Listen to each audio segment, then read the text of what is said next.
इससे लाभ मिलेगा। मुझे इंट्रोड्यूस करने में शायद मैं तो कमी छोड़ दूं, मगर आप सब बहुत अच्छी तरह जानते हैं चौधरी भागीराम जी को, जो पूर्व में मंत्री भी रहे, अनेक बार हरियाणा विधानसभा के 5 बार सदस्य भी रहे, और शायद इनका पॉलिटिकल करियर जो था वो अपने आप इलाहाबाद, जो हमारी कॉन्स्टिट्यूएंसी थी, दड़बा कॉन्स्टिट्यूएंसी के साथ लगती, उसके अंदर एक अनुभवी योग्य लेजिस्लेचर के तौर पर इनने अपने आप की छवि दिखाई। वहीं साथ में अशोक वर्मा जी हैं, जो हमारे बैकवर्ड कमीशन के मेंबर भी रहे, चेयरमैन HLRDC के, और साथ में पिछली रानिया विधानसभा से INLD के कैंडिडेट भी थे। वहीं साथ में सुनील चौधरी जी हैं रेवाड़ी से, और इनका पॉलिटिकल करियर जो है वो डॉक्टर अजय सिंह चौटाला जी के साथ युवा में शुरू हुआ, और उसके साथ ये जिला अध्यक्ष भी रहे, लीगल सेल के प्रदेश अध्यक्ष भी रहे, और आज के दिन शायद प्रदेश कार्यकारिणी के, राष्ट्रीय कार्यकारिणी के प्रदेश उपाध्यक्ष INLD के हैं। तो तीनों आज अपना साथ आशीर्वाद देने के लिए हमारे साथ जुड़ रहे हैं, और मैं ये मानता हूँ कि ये एक शुरुआत है उस दौर की जहाँ हमें जो कमज़ोर करने की, तोड़ने की बात किया करते थे, आज कहीं ना कहीं उनकी ये स्थिति है कि उनके पास संगठन में लोग रोकने की जगह नहीं है, और दिन प्रतिदिन संगठन भी निरंतर कमज़ोर होता जा रहा है, और उसका फ्रस्ट्रेशन तो मेरे ख्याल से आपने टीवी पे, मीडिया पे निरंतर देखी है। मगर हमारी सोच एक ही है कि हम मजबूती के साथ संगठन को आगे बढ़ाएं। एक मैं ख़ास तौर पर आपको इंट्रोड्यूस करा दूं कि हमारी छोटी बहन है दीपाली, ये जिला परिषद का गुड़गांव से जो हमारा आरक्षित महिला वार्ड था उससे चुनाव भी लड़ी, और बड़े अच्छे 2000 वोटों के अंतर से वहाँ से जीत कर आज मेंबर ऑफ जिला परिषद बनी। और उससे अच्छी चीज़ ये है कि गुड़गांव की 10 सीटें जो है उसमें महिला आरक्षित जो सीट चेयरमैन की है, उसके अंदर महिला SC ही कैंडिडेट उस आरक्षित सीट पे चेयरमैन बन सकती है। तो डी फैक्टो कह लीजिए कि आपके सामने दीपाली जी है, जो आगामी जिला परिषद गुड़गांव की चेयरपर्सन भी बनेगी। तो मैं इनको शुभकामनाएं देता हूँ। और इंट्रोडक्शन कराऊं तो हमारे दीपचंद जी, जो पटौदी विधानसभा से पार्टी के, इस तरफ से दीपचंद जी, जो पटौदी विधानसभा से पिछली बार चुनाव भी लड़े थे, उनकी बिटिया है। तो हमारे लिए तो खुशी की बात है कि हमारे एक साथी जिसको पार्टी ने 3 साल पहले पटौदी की जिम्मेवारी दी थी, आज उनकी बेटी आने वाले दिनों में जब भी ओथ के बाद डेट आएगी तो गुड़गांव जिला परिषद की चेयरपर्सन भी बनेगी। क्योंकि कई साथी पिछले पंचायती राज जिला परिषद चुनावों की बातें कर रहे थे, तो मैं एक चीज़ का तो दावा कर सकता हूँ, 21 में तो दाव अब ठोकेंगे, 1 के अंदर हमारे पास आज के दिन भी चेयरपर्सन है। और कोशिश यही है कि अगले 9 तारीख तक आपको कई ऐसी जिला परिषद ब्लॉक समितियाँ और कर दें जिस पे जननायक जनता पार्टी के साथियों को चेयरपर्सन का नेतृत्व भी देने का काम करें। मैं 2 मिनट औपचारिक तौर पर पहले ज्वाइनिंग करा दूं, फिर आपके कोई सवाल, कोई क्वेरी हो तो मैं I will be happy to answer any.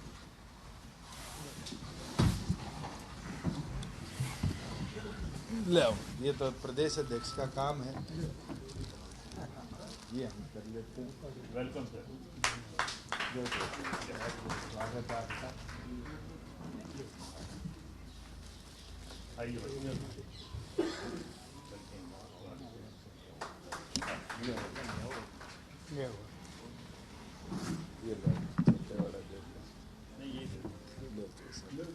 ये डॉक्टर साहब आप पे ना, आप बना दो। स्वागत है, बैठे। अब आप छोड़ देता हूँ मैं, क्योंकि मेरी 4:15 एक और मीटिंग है।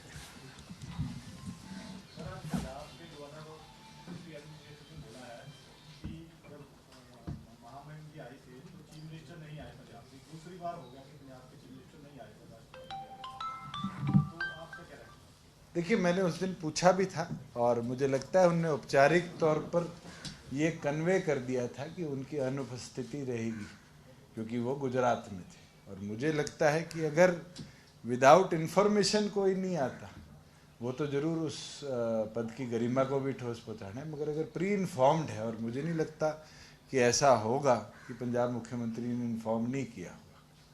बहुत से ऐसे प्रोग्राम्स रहे हैं जो और प्रदेशों के अंदर भी मुख्यमंत्री या गवर्नर जब स्टेशन से बाहर हों तो उनकी जगह वो किसी की जिम्मेवारी लगाते। और जब राष्ट्रपति आई थी तो उस समय भी मेरे संज्ञान से तो speaker Punjab was present for the all function. Minister आते अच्छा होता है, ठीक है, मगर कई बार व्यस्तता उपस्थिति। आज मैं कैबिनेट में 10 मिनट लेट आया, आप में से 2 साथियों की फोन आ गए कि आप कैबिनेट के लिए नहीं पहुंचे।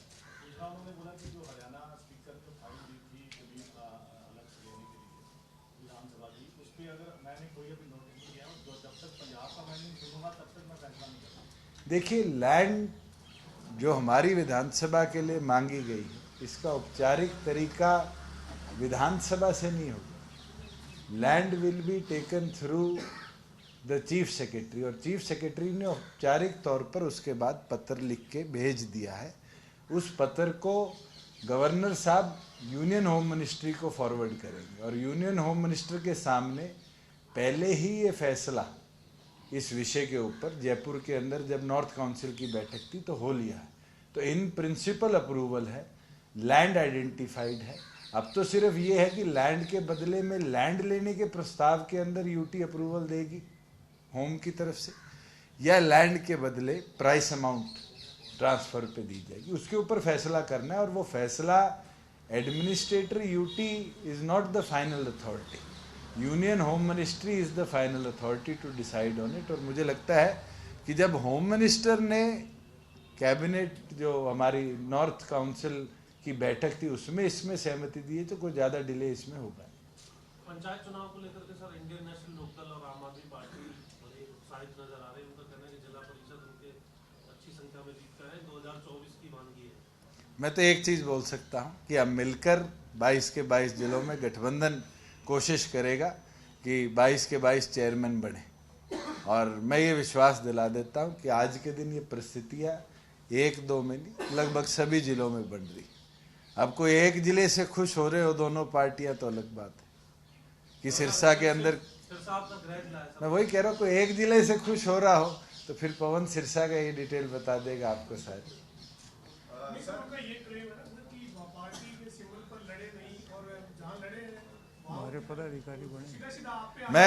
मैं आपके साथ, ये लिस्ट मेरे पास है और पोस्ट होल्डर्स की है। जैसे दीपाली है, आज के दिन जिला परिषद का चुनाव लड़ा दीपचंद जी, हमारे पार्टी के पद अधिकारी हैं, इनकी बिटिया है।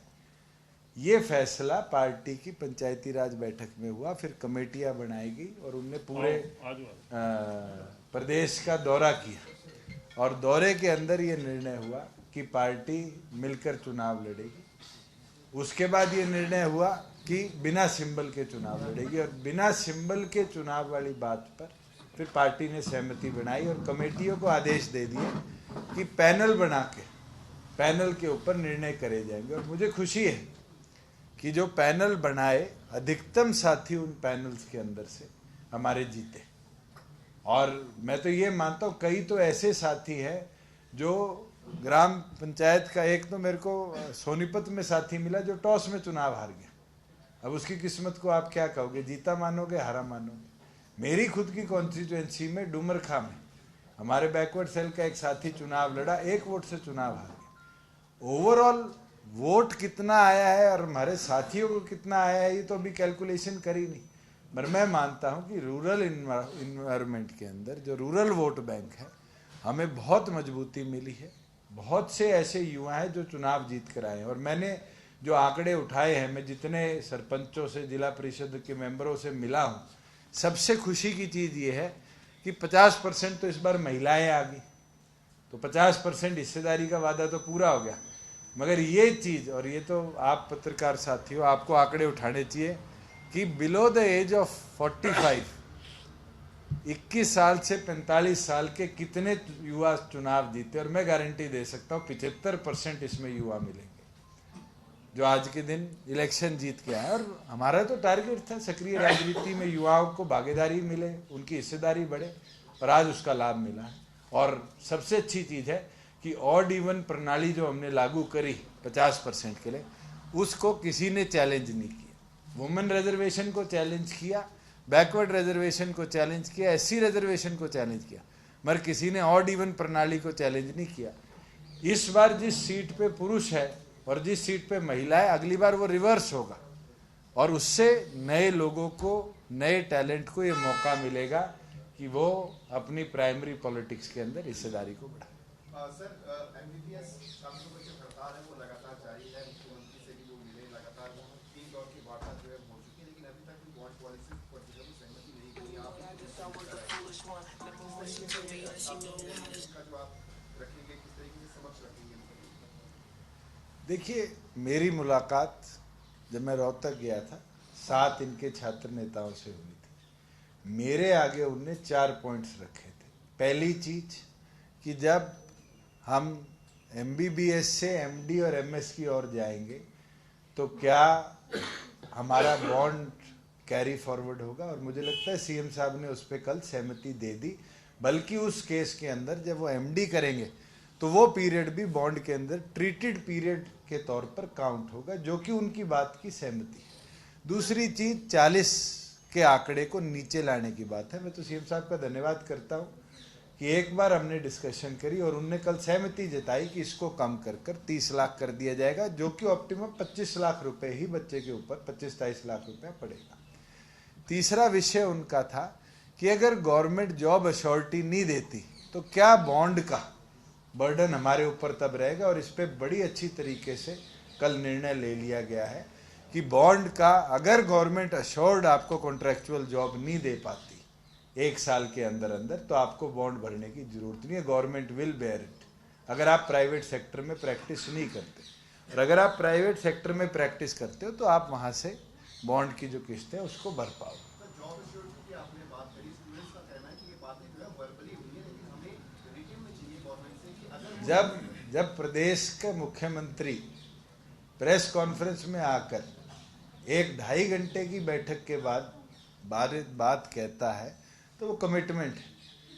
मैं उनसे मिलके आया था, मैंने कोई रिटर्न में बात नहीं करी थी, 4 विषयों पर चर्चा करी थी, और चारों पर आकर रात को सीएम से बात भी करी, और सीएम से बात करके सहमति भी हमने बनाई कि इन चीजों पर हम जरूर विचार करेंगे। और उसके अंदर तो उनने एक कदम आगे उठाया कि अगर कोई इंटरेस्ट भी होगा तो सरकार पे करेगी।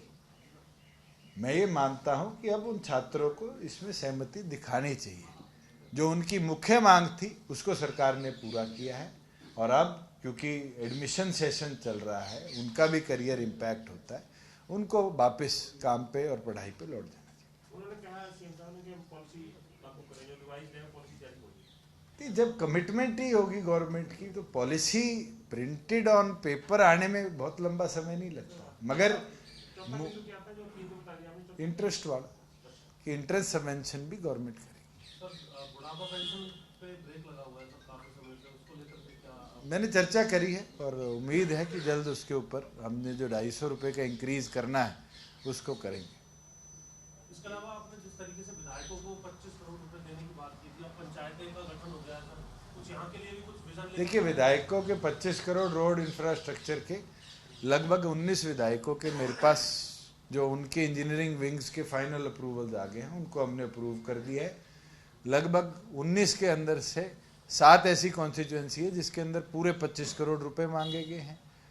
क्योंकि प्रेशर ज़्यादा बारी बारी ये किया जा रहा था जी मेरे नहीं हो रहे, तो हमने पार्ट फाइल्स भी मंगाई है कि जब 25 करोड़ क्लब हो जाएगा तो उसको हम कैप इन कर देंगे। मगर मुझे पूरी उम्मीद है कि बाय जो सेशन अनाउंस हुआ है, हम लगभग 90 की 90 कॉन्स्टिट्यूएंसीज के अंदर इन प्रिंसिपल रोड इंफ्रास्ट्रक्चर के जो वर्क्स उनकी रिकमेंडेशन से आए हैं उसको टेकअप करें। कितने आवेदन आ गए सर?